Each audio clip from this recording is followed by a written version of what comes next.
Hola, soy Silvia Salinas y una vez más les saludo, pero esta vez desde Bogotá, Colombia. Creo que no hay futuro sin innovación. Desde esta convicción, hoy seguimos la aventura de este programa, empezando el séptimo mes, en el que deseo confluya en mi ser y quehacer como antropóloga y activista por los derechos y mi rol dirigiendo Catalítica, una empresa dedicada a promover la innovación social y organizacional. ¿Pero qué es Futureando? Bueno, Futureando es un programa para pensar y co-crear el futuro desde distintas temáticas y perspectivas. Es una invitación para hacernos protagonistas de un futuro de bienestar, crecimiento y sostenibilidad desde y para las personas. Hoy la pregunta que nos convoca, siempre con un tono de provocación, es ¿innovación para la inclusión, ilusión? Para responder y reflexionar sobre esta pregunta tan relevante y tan interesante también, tengo ya una invitada muy especial, aprovechando de estar también en Colombia, tengo como invitada a Ángela María Panqueva. Yo quisiera pedirte, Ángela, primero darte la profunda bienvenida, agradecerte por la predisposición. Sé que tengo un gran honor de estar contigo en este programa hoy. Así que primero un gracias, gracias y pedirte si puedes presentarte. ¿Quién es Ángela? Bueno, Silvia, muchísimas gracias por esta invitación, por compartir este espacio. Yo soy Ángela María Panqueva, soy ante todo una mujer, mamá de Valentina, y me han catalogado como líder en innovación económica, social y financiera en la región. Tengo más de 18 años de experiencia justamente trabajando en los temas de inclusión,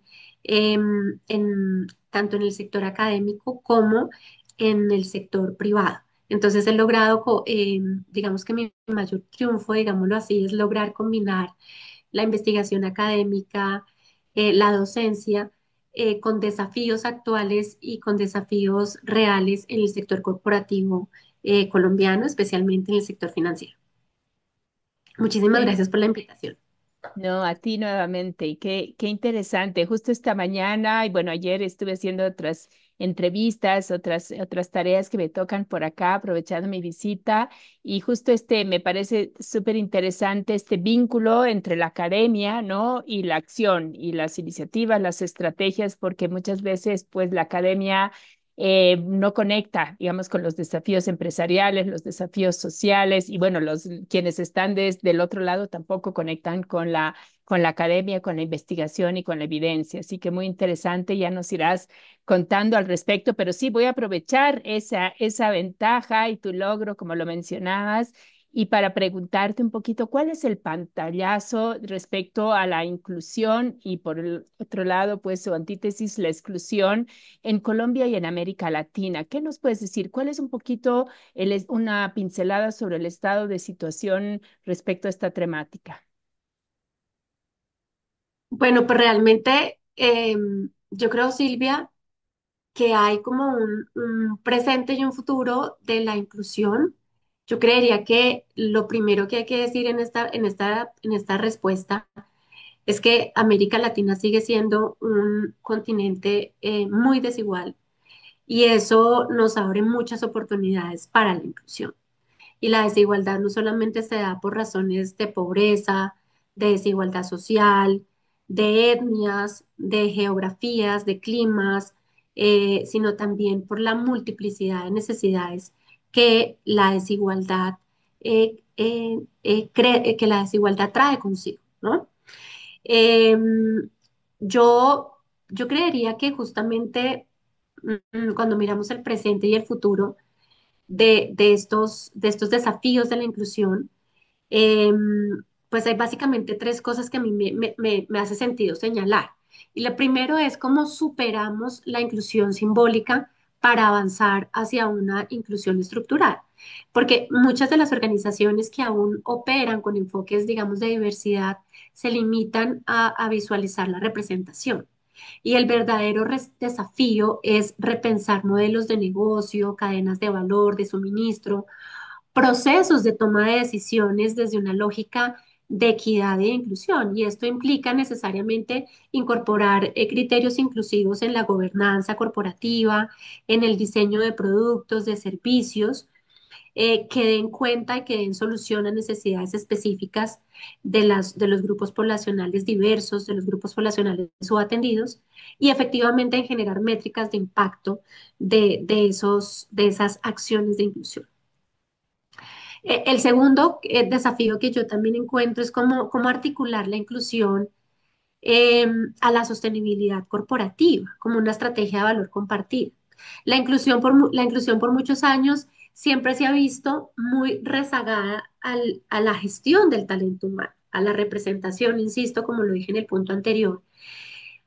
Pero el futuro de la inclusión no puede estar desconectado de la sostenibilidad, porque nosotros tenemos que tener una perspectiva presente y futura de los grupos históricamente excluidos. Son las mujeres, las juventudes, las personas con discapacidad, el adulto mayor, la tan mentada economía plateada, la población LGBT, las comunidades rurales, las comunidades étnicas, y mirar cómo realmente se generan soluciones que también están latentes dentro del actual discurso de los desafíos ambientales y económicos. Entonces no se pueden mirar como cosas aisladas, sino se tienen que mirar como una estrategia compartida y que por tanto genera valor compartido para la resiliencia, la innovación y la legitimidad en las organizaciones. En América Latina, solo el 67% de las empresas cuenta con políticas de inclusión laboral para poblaciones diversas y solamente el 24%, según la CEPAL, logra medir el impacto social de su inversión en sostenibilidad, lo que nos advierte que efectivamente hay una posibilidad no solamente de negocio, sino de innovación frente a la inclusión y frente al impacto social que genera esa inclusión. Y por último, como desafío, yo creo que está justamente cómo la inclusión es cada vez más necesaria, pero también cada vez necesita mayor agilismo y mayor penetración. Y para eso es muy importante ver cómo cerramos las brechas digitales y de conocimiento como una condición para la autonomía, no solamente la autonomía económica de las personas o de los grupos subrepresentados, sino también cómo la digitalización hoy en día se convierte en un tema de ciudadanía, en un tema de empleabilidad, en un tema de emprendimiento. Entonces yo sí considero que en el mundo cada vez más digital el acceso desigual a la tecnología, a la educación, eh, es imperativo y es muy necesario invertir en esa educación, en esa alfabetización inclusiva, en habilidades de futuro, que no es un tema opcional, que es necesario, que hay que hacerlo ya. A pesar del avance tecnológico, el 40% de las personas en zonas rurales de América Latina carece todavía de acceso a la conectividad. Y esto profundiza muchísimo más la exclusión y los hace realmente estar completamente aislados, ya no de un tema solamente económico, sino de un tema de derechos. Y hoy en día hablemoslo y pensémoslo de ciudadanía. Entonces yo creo que esos son como el principal panorama y contexto que podemos tener hoy en día cuando nos preguntamos cuál es ese presente y ese futuro de la inclusión. Muchas gracias. Yo creo que súper relevantes los tres puntos. Y bueno, el primero me resuena muchísimo en esta idea de cómo hacer que la inclusión penetre el ADN de la organización, no solamente el área de talento humano y no solamente estemos contabilizando presencia de mujeres, qué nivel y presencia. Bueno, yo creo que es cuando forma parte al final de toda la apuesta estratégica y del negocio, ¿no?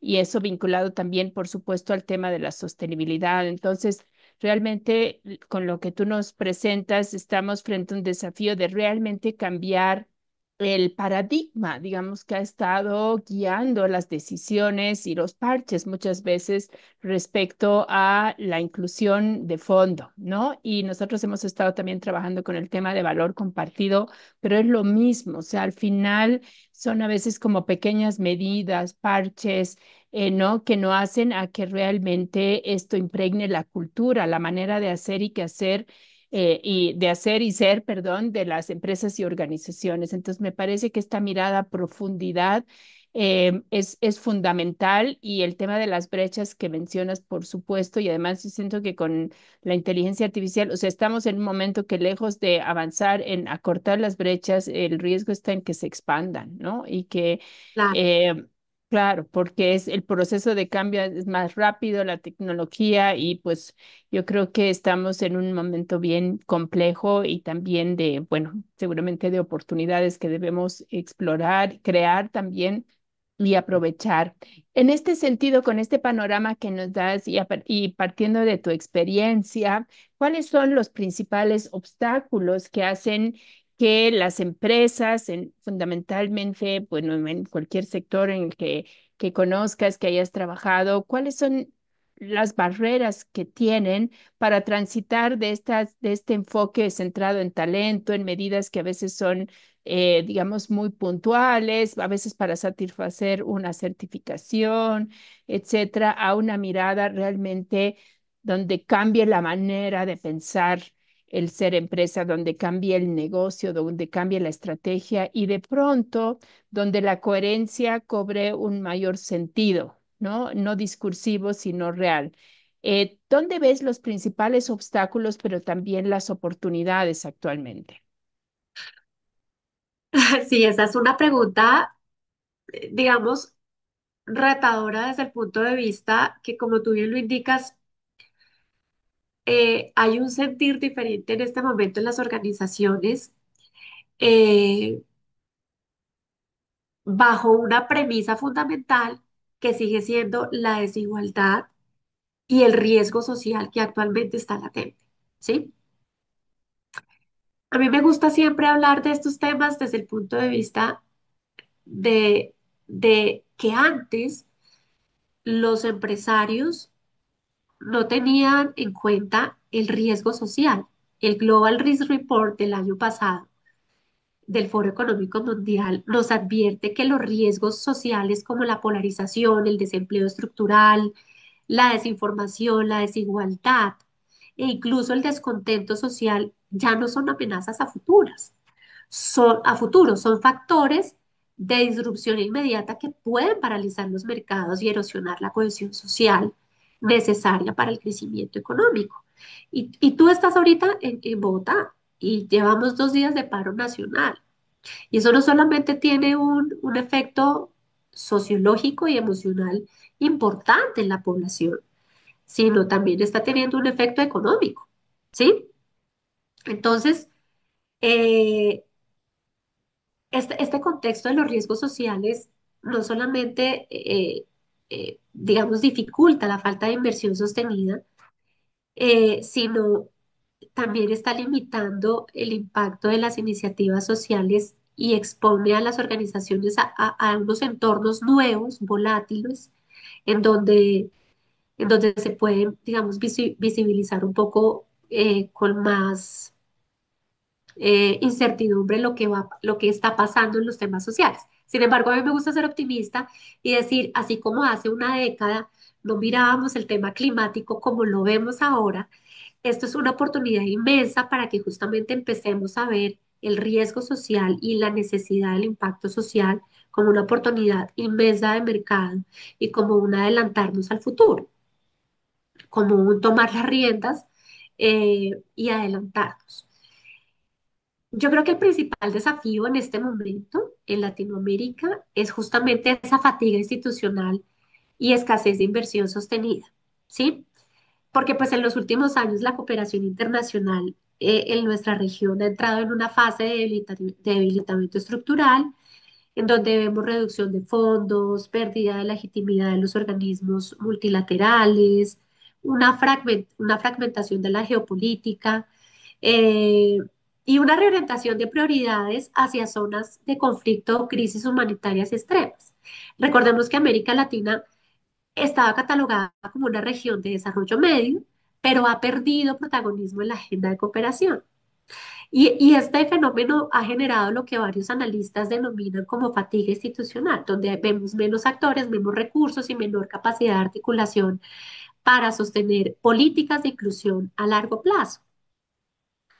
Entonces, a este escenario se le suma un desafío crítico desde el sector privado, que es yo creo que el principal desafío, el principal desafío.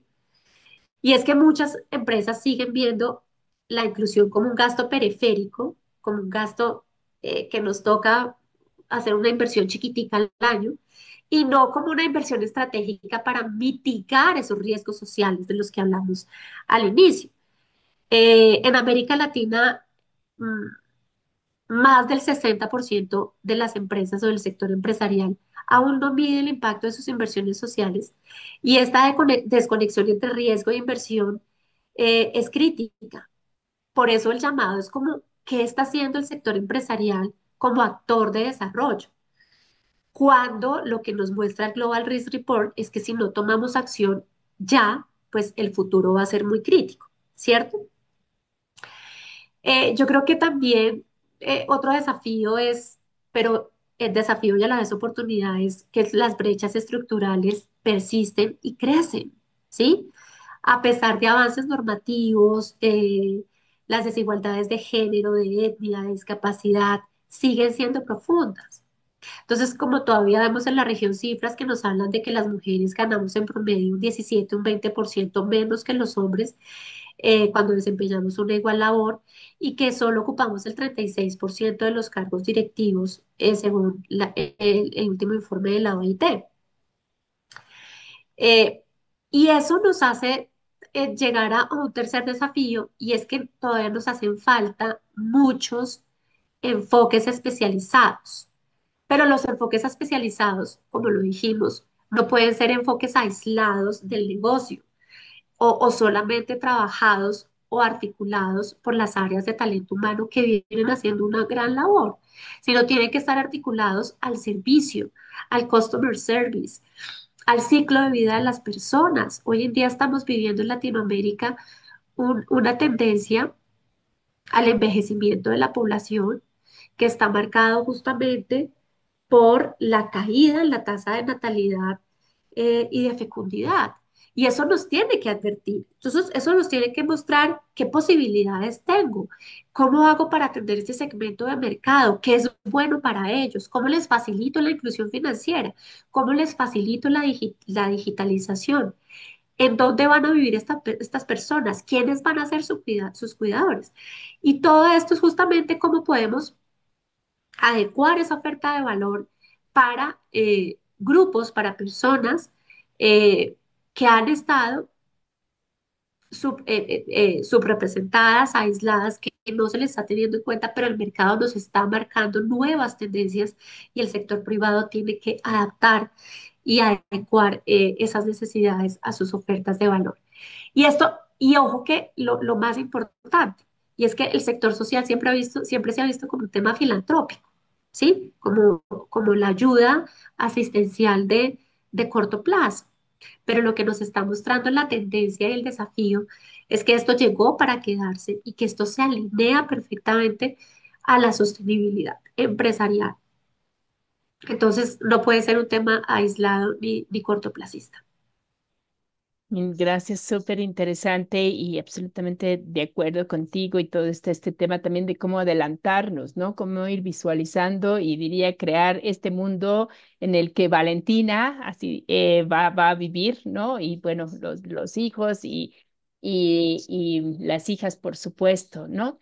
Y ahí tengo una pregunta desde tu análisis, ¿cómo ves también el rol de los liderazgos, ¿no? Y cómo haces un balance tal vez más general, no haciendo justicia a todo el mundo y las excepciones, pero de los liderazgos en nuestra región y hablamos tal vez de los liderazgos empresariales, ¿no? Me gustaría conocer de tu experiencia, porque, bueno, yo tengo la hipótesis o el supuesto de que sí hay un tema de abordar respecto a los liderazgos, ¿no? Y cómo están y qué rol están jugando en perfilar las empresas y los distintos sectores, porque también podemos hablar de los sectores de la sociedad civil, las ONGs, etcétera, ¿no? Donde, bueno, hay también mucho que decir, pero si hablamos del sector privado, ¿cuál es tu balance y cuáles son los desafíos, obviamente específicos, pero para quienes tienen la oportunidad y el desafío de liderar empresas en nuestra región?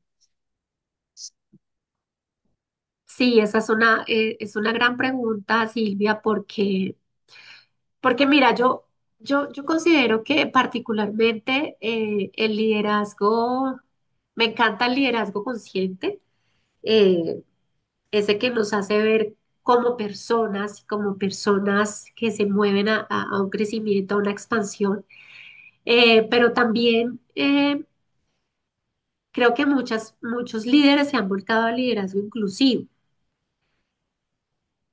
Y el liderazgo inclusivo implica eso que hemos estado hablando en la representación de sus órganos de gobierno, en la representación de sus grupos de trabajo, de la gestión de su talento.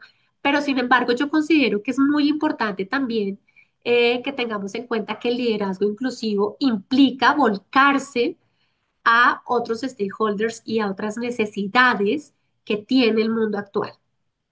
Por eso, mi análisis dentro de esta pregunta que tú me haces es que hasta que la inclusión lo haga parte de la sostenibilidad corporativa, no va a ser parte de lo estratégico, ¿sí?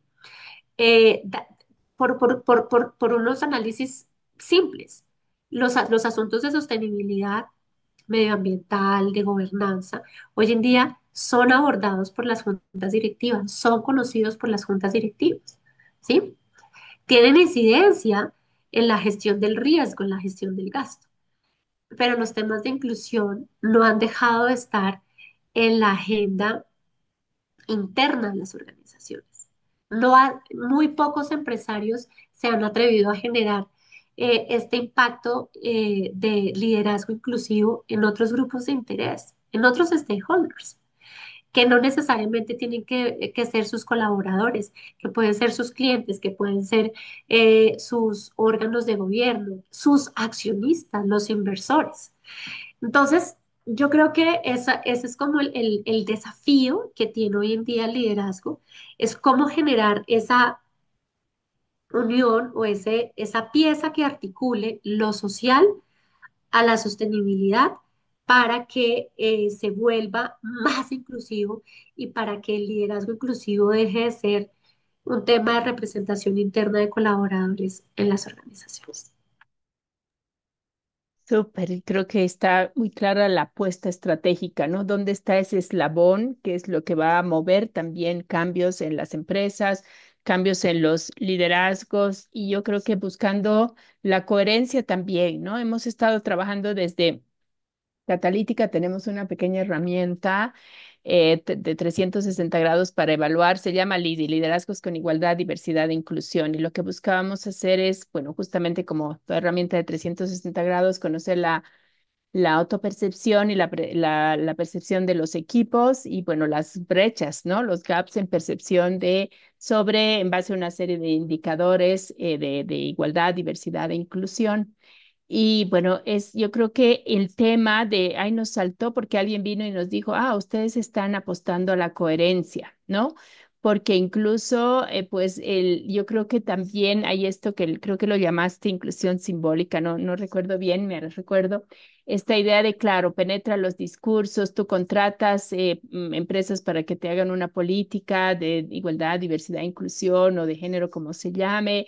Bueno, todo esto contratado externo, pero que hace también en que el modo de resolución haga que no penetre, ¿no? Las estructuras. O sea, yo puedo seguir siendo él o la de siempre, pero tengo mi política, tengo mis cosas, cuando en realidad en el día a día, pero además en la coherencia en la cultura, obviamente, en las relaciones, en todo lo que tiene que ver con las relaciones humanas, pero también esto, el negocio, o sea, cómo se repiensa y me encanta esta apuesta por o esta propuesta o esta visión de decir tiene que articularse con la sostenibilidad. Entonces, me encanta esto del riesgo, ya no es podría suceder, está sucediendo y Está está sucediendo. acá, Y ¿no? además que hay algo que acompaña esta oportunidad, Silvia, que olvidé anunciarlo, y es como en la región nosotros venimos ya siendo permeados, al menos del sector que más conozco, el sector financiero, de marcos normativos y estándares internacionales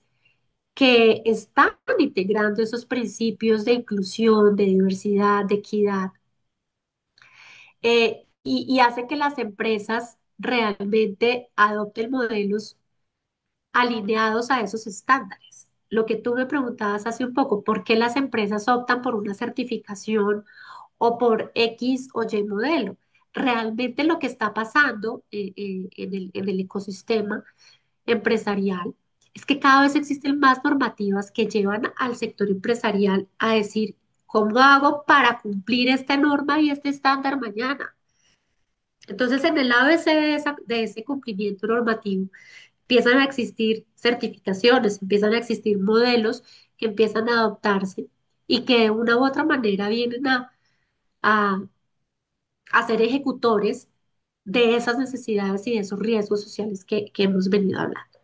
El mismo, yo siempre lo digo desde el conocimiento financiero, la misma suerte que corrieron las finanzas verdes o el protocolo verde que les decía a las instituciones financieras cuáles actividades favorecían o impulsaban o mejoraban los temas ambientales y de conservación o de sostenibilidad medioambiental, es y entonces se alinearon 5 bancos y firmaron y dijeron, nosotros vamos con toda para esto, vamos a promover este protocolo. Y ahora hoy en día es obligatorio, hay una normativa que te dice como banco colombiano, tú tienes que cumplir estos estándares, cumplir esta normativa, reportar efectivamente cuáles son tus temas de coeficiencia. eh, Va a ser lo mismo que va a pasar con los temas sociales y de protocolo social. Entonces, ese es el mismo futuro. Entonces, yo creo que es el llamado del sector empresarial es ser visionarios en decir, así como lo verde antes era un asunto que no era conmigo, porque tal vez yo lo veía como responsabilidad social y hoy en día es un tema regulatorio y normativo de obligatorio cumplimiento, va a pasar lo mismo, porque es que el mundo lo está gritando con el tema del reporte de riesgos globales. Excelente. Y bueno, como decimos, no hay este dicho de no hay más ciego que el que no quiere ver. Y bueno, yo creo que ahí es como una alerta, ¿no? Y muchas veces la reacción es tardía o bueno, cuando nos deja ya poco espacio para la innovación, para tomar decisiones estratégicas y somos a veces reactivos, ¿no? Ante las realidades. Bueno, el Exacto. tema de las tendencias poblacionales, ¿no? Bueno, Bolivia estábamos igual con un poco el shock de los resultados del último censo, pero yo creo que el tema de envejecimiento, baja fecundidad, bueno, es un tema que estuve trabajando en los últimos años y bueno, he estado también en Asia, ¿no? Precisamente, o sea, yo creo que es como eso, una verdad que se viene y no, pero no la reconocemos. Entonces creo que este llamado, esta advertencia que haces, pues es súper relevante, ¿no? Y yo quisiera, pues como siempre en este programa vuela el tiempo, yo no quisiera duplicarlo para seguir conversando, pero creo que a su vez es bueno porque nos deja para seguir conversando los temas en otra oportunidad. Pero quisiera aprovechar los minutos que nos quedan para terminar también en un tono positivo, ¿no? Y que nos puedas compartir alguna experiencia donde además la innovación haya jugado un rol importante y pueda demostrar que sí es posible y que además puede ser deseable, ¿no? O sea, en un momento puede hacer algo positivo por abordar la inclusión, pero además que puede ser inspirador para otras empresas u organizaciones. Así que me encantaría que nos puedas compartir alguna experiencia, un ejemplo donde se ha tenido realmente una mirada y una apuesta estratégica a a la inclusión y que se ha nutrido de innovación y que ha tenido resultados interesantes. Sí, Silvia, mira, durante mi paso por la banca colombiana tuve la oportunidad de desarrollar una investigación eh, en donde justamente queríamos favorecer la inclusión financiera de las mujeres en Colombia. Y en este ejercicio, no solamente de research, sino de la generación de los arqueotipos, cuáles eran las mujeres más representativas en Colombia, qué las diferenciaba, por qué habían madres solteras, dónde, por qué podríamos hablar de mujeres que ejercían una actividad productiva. Hicimos un análisis pues de 5 arquetipos especiales de mujeres en Colombia, mujer diversa, la mujer colombiana, la mujer de todas partes del mundo no es homogénea, tiene condiciones muy heterogéneas que las hacen ser muy, muy diferentes. Y les preguntamos acerca de su relación con el dinero, acerca de por qué estaban emprendiendo, qué las había llevado al emprendimiento, cuál era la relación que tenían con la asociatividad, porque muchas de las soluciones que se les daba a a la inclusión financiera de las mujeres eran los modelos asociativos, cuál era su estado de apropiación tecnológica, cómo veían la tecnología y por último les preguntamos acerca de cómo había sido ese momento de llegada a la banca. Yo creo que eso es un proceso de ideación, no solamente por querer hacer un journey especial de la mujer, sino también porque en los hallazgos nos dimos cuenta los hallazgos de esta investigación, nos dimos cuenta que el origen de la relación de la mujer, por ejemplo, con el dinero era malo. Era lo que traía pobre, era lo que traía incluso maldición, tristeza, lo que nunca hay, lo que siempre me hace falta, lo que me genera problemas. Y esas respuestas, pues, venían las siguientes, ¿no? O sea, venía porque emprendí, porque pues, fue la vida que me tocó, no sé hacer nada más. Es la único que puedo hacer para poder cuidar a mis hijos. Es lo que me enseñaron acá en el campo. Entonces, de esas respuestas y de ver también como esas diversidades de respuestas y de realidades en nuestro país, con esos insights, nosotros dijimos, nosotros tenemos que cambiar las percepciones de las mujeres en este sentido. Si ellas pueden visualizar una realidad diferente, seguro van a empezar a creer que puede existir un mundo diferente para ellas y consideramos que la mejor herramienta de transformación de esas realidades era la educación financiera. Y fue como lanzamos un producto, el primer producto de educación financiera en Colombia, avalado por la Superintendencia Financiera Colombiana. Y pues básicamente consistía en tomar las mal llamadas habilidades de blandas, en habilidades de poder, y combinarlos con realidades financieras. Entonces, no hablar de la inflación, sino hablar de, porque hablar de cómo, si yo planeo, voy a tener en cuenta que los precios suben al año. No hablar del ahorro, sino hablar de por qué es importante destinar un dinero específico cuando yo tengo una autonomía económica. Entonces empezamos a hablar como de muchos conceptos que pueden estar muy técnicos en la educación o muy técnicos en el mundo de la educación financiera para traerlo a las realidades de las mujeres vulnerables, sobre todo en Colombia, desde esas habilidades blandas. Y tomamos en cuenta también los temas de digitalización, de cuáles eran los canales más utilizados, cuál era el timing, cuál era el momento en donde ellos podían consumir esa información, a través de qué canales. Y a mí personalmente disfruté muchísimo ese programa, la creación del contenido, la creación de la investigación, de la construcción de todo, el marco metodológico, los resultados, el programa, incluso las canciones que salían en torno a ese programa porque yo sentía que era innovación pura. Además, algo que era como un puente, porque fue como justamente finalizando la pandemia, donde la digitalización se disparó, eh, pues en nuestra región y a través también de los servicios financieros. Entonces yo siento que la innovación siempre será un puente para crear solución, un puente para conectar incluso lo antiguo con lo moderno, para conectar la necesidad con la solución.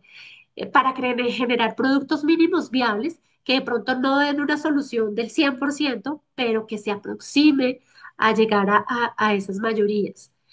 Y siento además que las mujeres se sintieron escuchadas, que por fin, que cuando veían llegar a un banco a preguntarles esas cosas, decían, ¿cómo? Un banco me está preguntando cómo me siento, cómo me relaciono yo, cómo fue mi momento de llegar.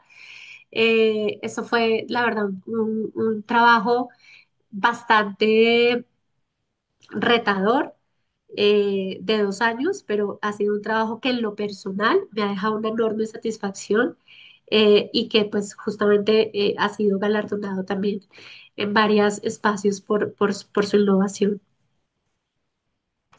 Qué inspirador y felicidades, por supuesto. Y me encanta además esto de la innovación como un puente para crear además nuevas oportunidades y soluciones. También me encantó esto que dijiste muy rápido, las mal llamadas habilidades blandas. Nosotros trabajamos mucho en eso y bueno, las llamamos habilidades de éxito. Creo que las llamaste habilidades de poder o algo De poder. así. Me Sí, sí, sí, encanta de poder. porque bueno, además está demostrado, ¿no? Que el futuro y el éxito hacia el futuro va a depender de, pues nada, más del 80% de habilidades que no son las técnicas en el sentido tradicional de conocerlas. Así que bueno, muchos mundos y oportunidades también por explorar. Yo te agradezco muchísimo, se nos acabó el tiempo, así por increíble que parezca. Bueno, Sí, vuela, vuela y mucho que ha sido muy, muy rico conversar contigo. Seguro la audiencia querrá que hagamos otro programa para seguir explorando y viendo estos temas y además esto, al final se trata de con los pies puestos en la tierra, pero de generar oportunidades y nuevas visiones y posibilidades en el mundo a futuro que pues está ahí, está aquí, está en el mañana, está en pues los meses siguientes, pero el futuro se hace presente, ¿no? Si quisieras dar una frase para cerrar, por favor, una frase inspiradora, un mensaje clave breve que quisieras dar a la audiencia antes de finalizar el programa. no, el mensaje que siempre quiero dejarle a las personas que trabajamos en estos temas y al sector empresarial es que analicemos muy bien cuál es mi rol y cuál es mi posición frente a la inclusión, frente a la sostenibilidad, con acciones diarias, ¿no? Uno dice como, esto es del Departamento de Sostenibilidad, esto es del Departamento de la Inclusión. Y yo creo que realmente, como lo hemos hablado a lo largo de esta entrevista, esto es una transformación cultural, una transformación desde el pensamiento, desde el ser, que empieza por ti mismo.